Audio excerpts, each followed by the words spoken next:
On March 14, 2024, in the quiet town of Amherst, Massachusetts, Jane Hart died. She didn't die metaphorically. She died clinically, medically, and for all visible purposes, absolutely. But her story didn't end there. If you're someone who believes that some stories are meant to be felt, not just heard, take a second to click subscribe and tap the bell. These aren't just tales, they're journeys. And this one might just stay with you forever. Jane had spent the better part of her 33 years inside a prison made of flesh and misfiring nerves. Diagnosed at 17 with myoclonic dystonia, her life became a constant negotiation with pain. Her muscles would seize without warning. Her sleep came in fragments. Her voice, once strong and musical, had grown soft from exhaustion. Yet Jane didn't consider herself unlucky. She had adapted. Her world had shrunk, yes, but within it, she had cultivated patience, empathy, and a sense of humor so dry it could sand wood. She read obsessively, wrote poetry no one ever saw, and found ways to laugh even when her hands trembled too much to hold a spoon. But nothing prepared her for the flu that struck in early March. Fevers spiked. Her limbs, already unreliable, went rigid. For 4 nights, she didn't sleep, not even a minute. Her nervous system, already overtaxed, spiraled. On the morning of March 14th, she collapsed. The A at Amherst General Hospital was full that day. Flu season was still raging. Jane was wheeled in, barely conscious. Her breathing was erratic, her skin pale. A nurse tried to rouse her. No response. Then came the monitors, the flatline. Code blue. A teen descended. Chest compressions, epinephrine. Defibrillator pads on her chest. A shock, then another. For 8 minutes, Jane's heart refused to beat. Time of death was being prepared. And that's when it happened. What came next wasn't the void she'd feared her whole life. Instead, Jane found herself in a space beyond time. She was floating, being held, in something that had no edges. She felt warmth, like she was wrapped in memory. There was no body, no pain, no fear. It wasn't like being asleep. It was more like waking up. She saw the emergency room below her, clear as crystal. She watched her own body, small and still, surrounded by frantic hands. A nurse sobbed. A doctor barked orders. Someone was praying. And then, amid the chaos, a voice called to her. Not with sound, with knowing. Are you ready? Jane didn't need to ask who or what was speaking. The voice was older than stars.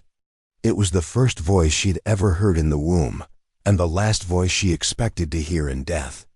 She whispered back, yes. The shift was instant. Like exhaling the whole weight of existence. She was no longer floating above a hospital. She was moving through something, not through space, but through meaning. Every breath she had ever taken, every heartbeat, seemed to light up like stars behind her, forming a trail of her life. Then silence. But not emptiness. It was sacred, whole. She was everywhere and nowhere, and she felt a love that wasn't directed at her. It was her. She was love.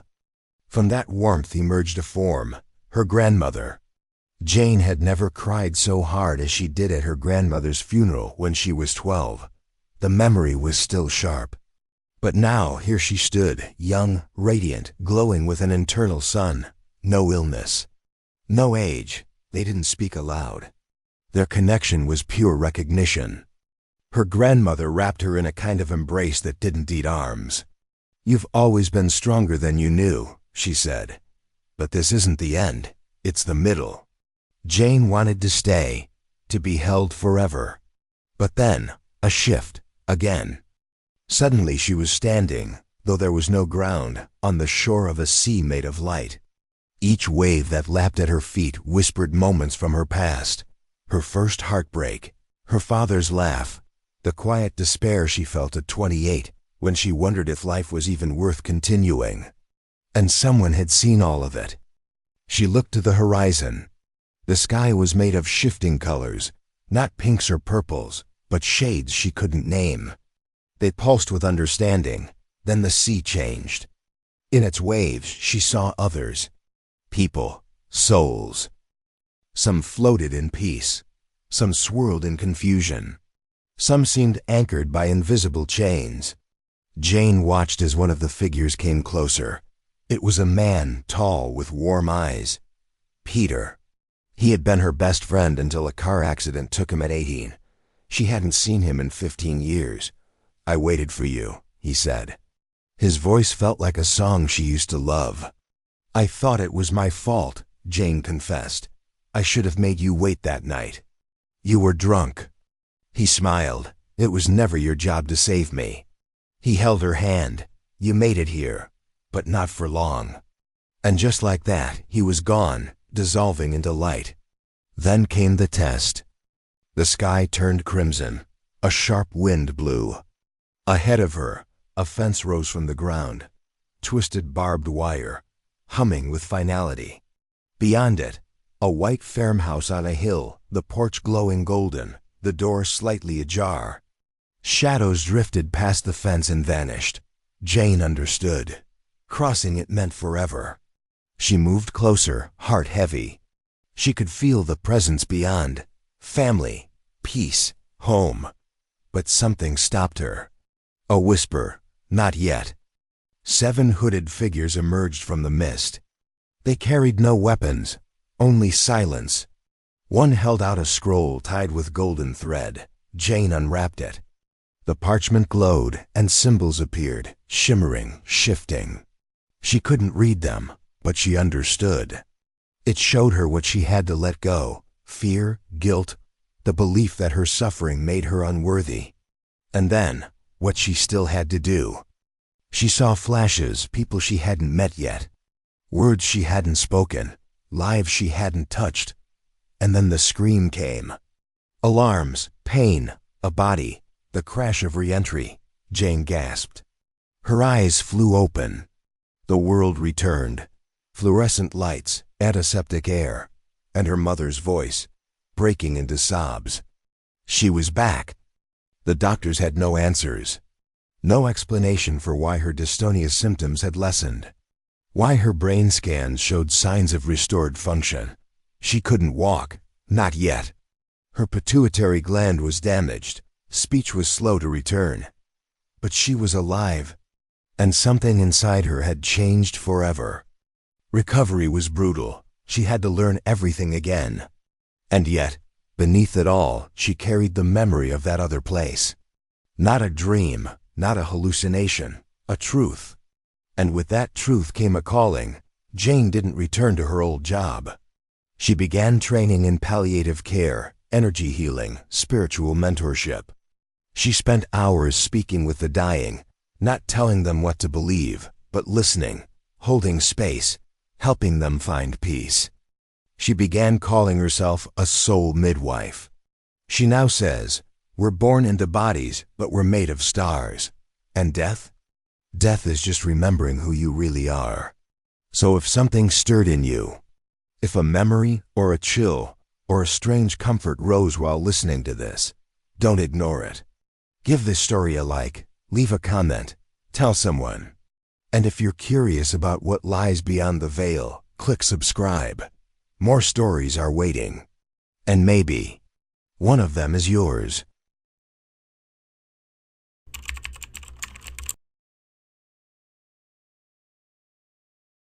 Some photographs are worth more than 1,000 words. But among those innocent images, a few hide something more. A presence. A face. A mystery. This is the story of a group photo, where a man who had died 2 days earlier appears. A ghost, maybe? A mistake? A trick? Or a sign that some spirits simply can't let go? If this gave you goosebumps, don't forget to like this video. Got your own theory? Leave a comment below, we read them all. And if you love stories where reality feels just a little haunted, subscribe and hit the bell, because more mysteries are waiting. It was 1919. World War I had just ended, leaving behind millions of deaths and deep wounds across Europe. Among the countless military units, one of the lesser-known but most active was the RAF Goddard Squadron, a division of the British Royal Air Force specializing in maintenance and technical support for combat aircraft. These men, mechanics, technicians, and engineers, spent the war in constant alert, repairing damaged aircraft and making sure every plane was ready for takeoff. They weren't frontline soldiers, but they were essential. Among them was Benny Harper, a young mechanic, always helpful, and highly respected by his fellow servicemen. Benny had served with honesty and dedication throughout the war. But ironically, his end did not come at the hands of the enemy. One day, while performing maintenance on a plane preparing for takeoff, Benny was struck by a spinning propeller. He died instantly in front of several of his colleagues. It was a terrible accident, but unfortunately not uncommon at the time. His body was removed, and a military funeral was held a few days later. His absence was painful, but accepted. In the mindset of soldiers, death was always just a step away. 2 days after Freddie's death, the RAF command decided to take an official photograph of the entire squadron. It was a symbolic gesture, to commemorate the end of the war, to honor the survivors, and implicitly, to remember those who didn't make it. The official photographer arranged everyone in 2 rows, some standing, others seated, all in perfect uniform, their expressions proud yet tired. No one noticed anything strange. No one saw an extra presence. The photo was taken and filed away. Only a few days later, when the developed photograph was shown to the command and the unit, something didn't add up.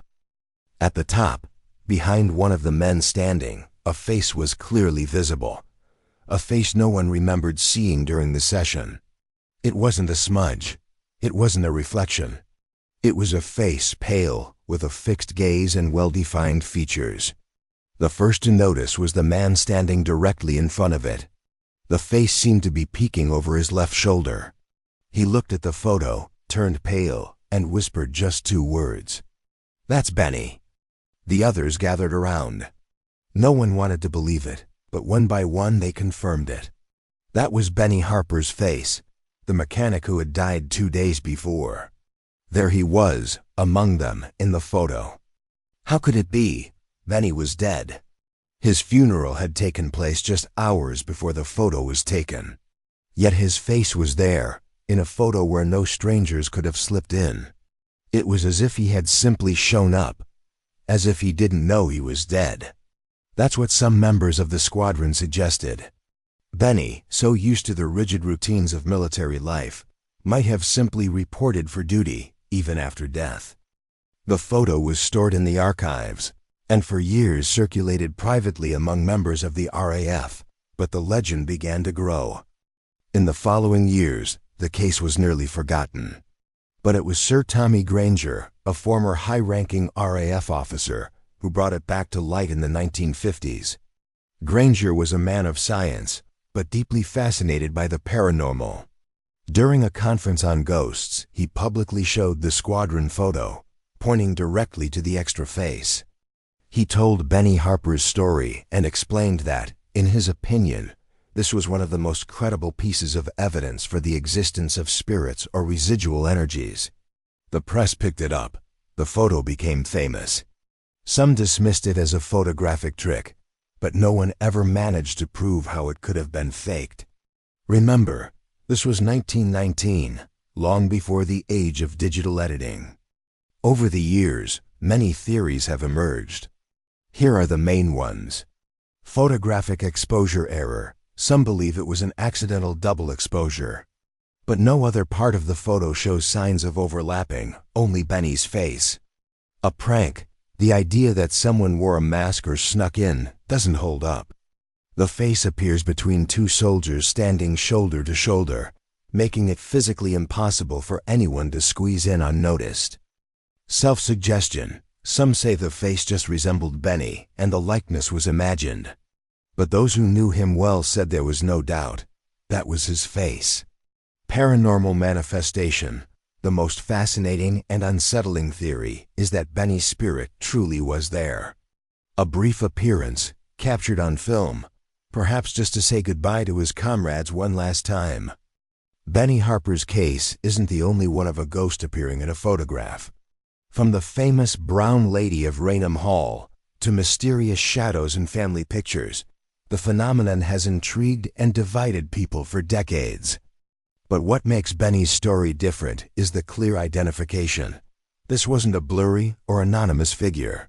It was a face recognized by dozens of people who had known him personally. And the photograph, still preserved to this day, shows those features with chilling clarity. What makes this story so powerful? Maybe it's the fact that it happened at a real setting, among rational men, military personnel, accustomed to death but not to what may come after. Maybe it's the mystery of photography itself, a cold, technical medium that sometimes captures the invisible. Or maybe it's the comforting idea that, deep down, no one wants to leave without saying goodbye. Benny Harper, RAF mechanic, died in 1919. But in the squadron's official photo, he's there too, silent among the living, reminding us that death may only be a shift in dimension. Have you ever seen something you couldn't explain? Do you have a photo with an unexpected face in it? Tell us in the comments. And if you want more stories like this, subscribe to the channel and hit the bell. Mysteries never sleep.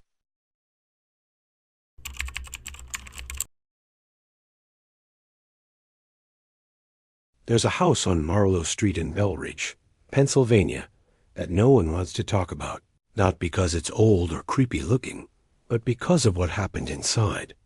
The story I'm about to tell you is not something I heard secondhand. It comes straight from the woman who lived through it, Evelyn Cross.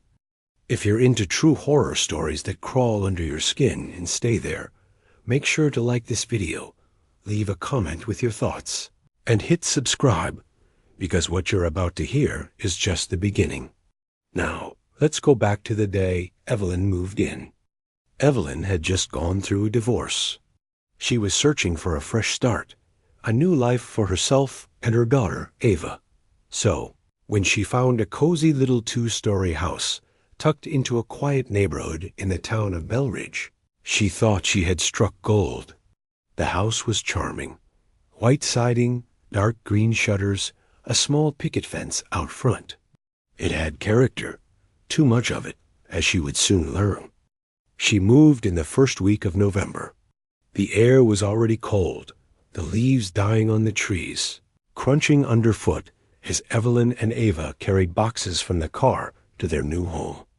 Evelyn told me she felt a strange chill the moment she stepped inside, not from the weather, but something deeper.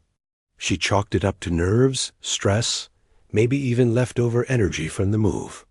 But she would later say, "I think the house already knew I was there." And it wasn't happy. At first, it was just the little things. A hallway light would turn on by itself. The radio in the kitchen would switch stations, sometimes to static, sometimes to an old gospel station that Evelyn didn't remember programming. Doors she knew she closed would creak open in the middle of the night. Then Ava, only 8 years old, started talking about her new friend. Evelyn thought it was just imaginary. Children often create friends in times of stress. But Ava's descriptions were oddly specific. "He has no shoes," she said once. "His feet are red, like they've been walking too long." One night, Evelyn found Ava standing in the hallway outside her bedroom, staring at the staircase. When asked what she was doing, Ava said, "I was listening. He walks up and down the stairs at night." Evelyn tried to remain calm. She bought night lights, saged the house, said prayers. But nothing changed. Things shifted dramatically 1 week before Christmas. Evelyn went down into the basement to find the box of decorations. She'd only been down there once before, a single square room with exposed concrete, an old furnace, and a water heater that constantly ticked like a dying clock. As she pulled the box from the shelf, she heard it, a whisper, faint but unmistakable. She froze, heart pounding. The sound came again, closer this time. "Get out," it said, low and guttural. It wasn't Ava. No one else was home. Evelyn ran upstairs, slammed the door, and locked it. From that day forward, she refused to go back down. Shortly after, Evelyn began waking up with bruises, dark marks on her arms, across her back, even on her ankles. At first, she thought it might be from moving around in her sleep, but the bruises looked like handprints, like someone had grabbed her. One night, while carrying laundry down the stairs, Evelyn was shoved. Not tripped, not slipped, shoved. She fell hard, tumbling down half the flight, her head striking the railing. She was lucky she didn't break her neck. She lay there on the floor, stunned, when she saw it. A figure at the top of the stairs. Just standing, watching. It didn't move. It didn't speak. It vanished when she blinked. That was the moment she realized she wasn't just being haunted. She was being targeted. After the fall, Evelyn finally decided to do what she should have done from the start. She began researching the house. Through public records and local forums, she discovered something deeply unsettling. The previous homeowners, the Holloways, had died in the house, not peacefully. It was a murder-suicide. The husband, William Holloway, had reportedly fallen into deep paranoia. He believed his wife was poisoning him. One night, he snapped, stabbed her in the kitchen, and then hanged himself in the basement. No wonder the energy in the house felt off. Evelyn now understood why her daughter kept talking about a man with red feet. William had walked barefoot through his wife's blood. But there was more. Neighbors had whispered for years that the Holloways were not the only victims of that house. Decades earlier, in the 70s, another family had lived there. Their son went missing, and though the body was never found, many believed he died in the basement. The case was closed without resolution. Evelyn began to suspect that the house was not just haunted, it was cursed. One of the strangest and most unnerving events happened late one night after a long day of trying to act like things were still normal. Evelyn had baked a batch of her grandmother's almond sugar cookies, Ava's favorite. She left the tray cooling on the counter in the laundry room. That room, once an enclosed porch, had a locked exterior door and a single window.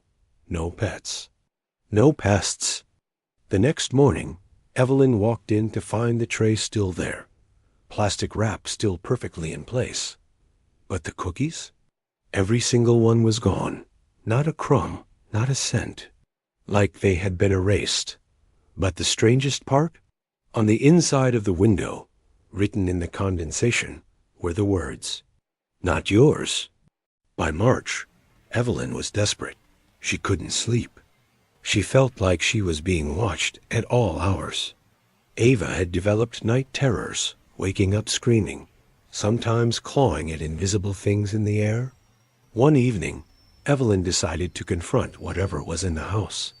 She set up candles, took out an old family Bible, and began reading Psalms aloud in the living room. That's when it happened. All the lights in the house blew out at once. Every single bulb.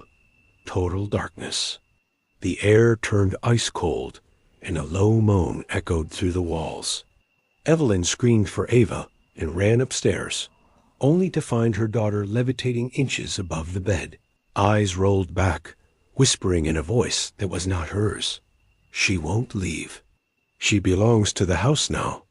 Evelyn grabbed her daughter and fled the home barefoot in the snow, carrying Ava wrapped in a blanket. She never went back. Evelyn and Ava stayed with her sister for several months. She told the police, but they dismissed it. Stress, they said. Single mother. Trauma. No one believed her. But Ava remembered everything. They moved across the country to start fresh. Evelyn changed jobs, homes, even their last name. She refused to ever speak of the house again until last year. That's when she sat down for an interview with a paranormal research group called Spirit Echo Files. The interview went viral. People from Belridge came out of the woodwork with stories of their own, hearing voices on that block, seeing figures in their homes. Electrical surges and pets that refuse to enter the property. Evelyn doesn't care if you believe her or not. She says she tells the story so that someone might listen before it's too late. The house on Marlowe Street still stands. It was sold again last spring. A new couple lives there now, and from what I've heard, they've already had a few issues with their appliances, some strange knocking sounds in the middle of the night. And the wife? She recently fell down the stairs. If you're reading this at night, turn on the lights. Check your basement door. And if you ever find a plate of cookies mysteriously missing, without a single crumb in sight, you might want to pack a bag, because some homes don't forget, and they never forgive. If this story sent chills down your spine, hit that like button. It really helps the channel. Got questions? Theories? Or maybe a story of your own? Drop it in the comments below. I read every single one. And don't forget to subscribe for more real-life mysteries, twisted legends, and the kind of tales that make you double-check your locks at night. Because this is just one house on one street, and the shadows are full of others.